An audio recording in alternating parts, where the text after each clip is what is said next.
Manga. C'est l'une des industries les plus compétitives du monde. Les artistes passent des années, des décennies à perfectionner leur art pour avoir une chance d'être publiés. Et si t'es publié, il faut être assez populaire pour avoir un animé. Et t'as Tatsuki Fujimoto, c'est un autre délire.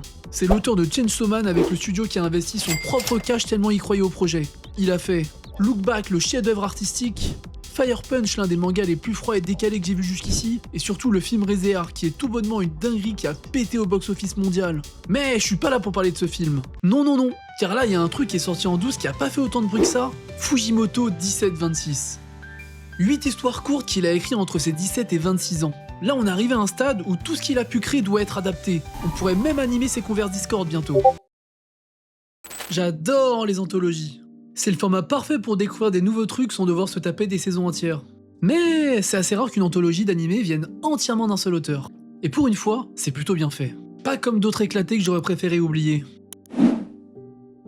Et le truc unique cette fois-ci, c'est qu'on a 8 histoires complètement différentes. 8 genres différents. 8 univers différents. Mais il y a ce petit truc que Fujimoto y met pour toutes les lier ensemble. Et les studios qui bossent dessus, oui, c'est peut-être pas les gros noms habituels, mais ils ont bossé sur des animés plutôt sympas. Mais tu sens vraiment que chaque équipe a voulu apporter son style. Alors, qu'est-ce qu'on peut apprendre sur un auteur à travers les histoires qu'il raconte? Ben, que Fujimoto est complètement détraqué. Bon, qu'on le voit essayer de l'éviter, on comprend un peu le délire. Dans cette histoire, par exemple, un mec tombe amoureux d'une sirène cannibale qui lui joue du piano au fond de l'océan. Et le pire, c'est que c'est presque le truc le plus sain mentalement de l'anthologie. Ou une autre où il y a un lycéen qui veut avouer à sa crush qu'il est amoureux d'elle. Mais il y a d'abord un mec qui vient les braquer au couteau, puis un alien qui débarque pour annoncer de manière casuelle qu'il va littéralement détruire la Terre pour faire un rond-point intergalactique. C'est quoi ce délire? S'il y a bien un pattern commun chez Fujimoto, c'est bien que tu sais jamais où il va t'emmener, tu te lances dans une histoire et soit t'y vas sans te poser de questions, soit que tu demandes ce que tu viens de mater. Et aucune histoire illustre mieux ça que... Bon, je vous lis pas le titre car j'ai un accent éclaté. C'est le seul épisode que je vais un peu spoiler pour vous donner envie de voir le reste. Puis c'est celui qui m'a le plus marqué, j'étais obligé. Les aliens ont envahi la Terre, ils ont quasiment bouffé toute l'humanité, il en reste presque plus. Mais dans certaines zones comme celle de l'histoire, ils mangent pas les poulets. Faut se respecter quand même, on touche pas aux poulets. Par contre les humains, aucun souci. L'épisode se passe dans un lycée entièrement occupé par des aliens, ils vont en cours et vivent leur vie d'ado comme si de rien n'était. Et dans la cour, il y a 2 poules. On suit un alien sympa qui réfléchit un peu plus que les autres, et qui aime bien venir les nourrir tous les jours. Sauf qu'un jour, il se rend compte d'un truc, que ces 2 poules sont des humains. Yuto et Ami, qui se déguisent en poulet pour pas se faire bouffer. Et là, t'as un nouvel élève qui débarque, un alien complètement taré qui arrive d'un autre lycée. Et lui, son truc, c'est de bouffer des poulets. Du coup, quand il apprend qu'il y a du poulet dans la cour, il pète un câble et se transforme en alien phase 2, et il saute par la fenêtre pour aller les dévorer. Et là, t'as l'alien sympa qui va se transformer pour combattre l'autre, et après il s'enfuit avec les humains. Mais là, bam, ils se font écraser par un énorme policier alien qui débarque du ciel. Et qui écrase en bouillie l'alien et le garçon, mais pas la fille. Attends, mais déjà à quel moment à 17 ans t'écris un truc comme ça, avec un keuf alien qui pop de nulle part de 40 mètres de haut aussi vénère? Bon, on reprend. Et là t'as le garçon du coup, Yuto, à 2 doigts de crever qui dit à la petite de s'enfuir. Sinon ça sera aussi finito pour elle. Et là, gros plot twist de malade. Au moment où Yuto et la petite fille vont se faire pulvériser par le flic, Yuto se transforme en alien phase de bien vénère et arrête le poing énorme. Vous voyez le genre de transformation où un mec avec une taille normale a un pouvoir hyper balèze sorti nulle part. Et là tu captes dans le flashback que Yuto c'était un alien, et la petite était tombée sur lui pour demander pourquoi il bouffait des humains. Et là, pour voir ce que ça faisait d'être humain, il l'avait assommée pour se transformer et rester avec elle à son réveil. Et du coup il y a la petite qui réalise qui c'était vraiment et qu'au final elle était vraiment toute seule.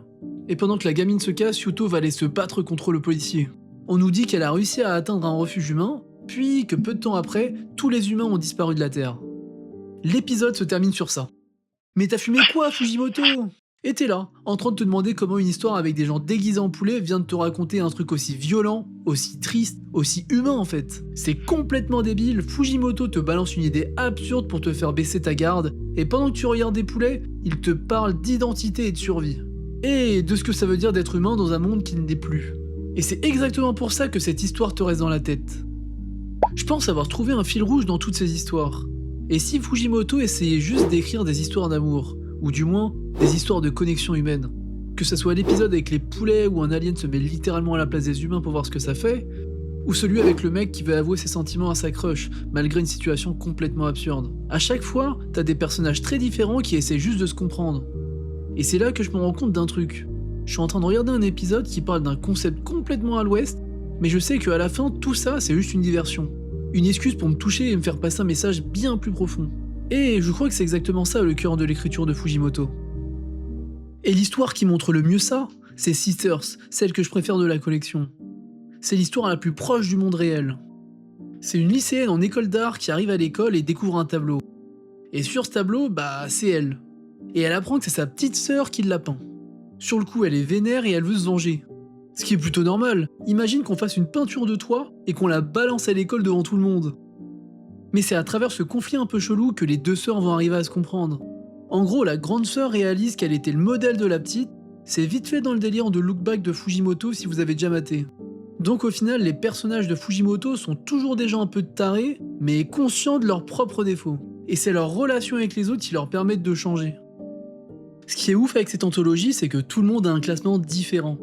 Et pour moi, c'est le signe d'un auteur qui repousse ses limites. Et surtout qui refuse de faire les trucs classiques qui fonctionnent d'habitude. Chaque histoire est tellement différente qu'elle plaira à des gens complètement différents. Tu vas sûrement pas tout aimer, je te préviens. Je t'avoue que c'est un délire assez particulier, mais je te garantis un truc, tu t'en souviendras. Voilà les gars, c'était ma première vidéo un peu plus travaillée. Je sais pas trop ce que ça va donner, mais j'ai essayé de parler de ce sujet à ma façon. En tout cas, merci d'avoir pris le temps de regarder. Ciao.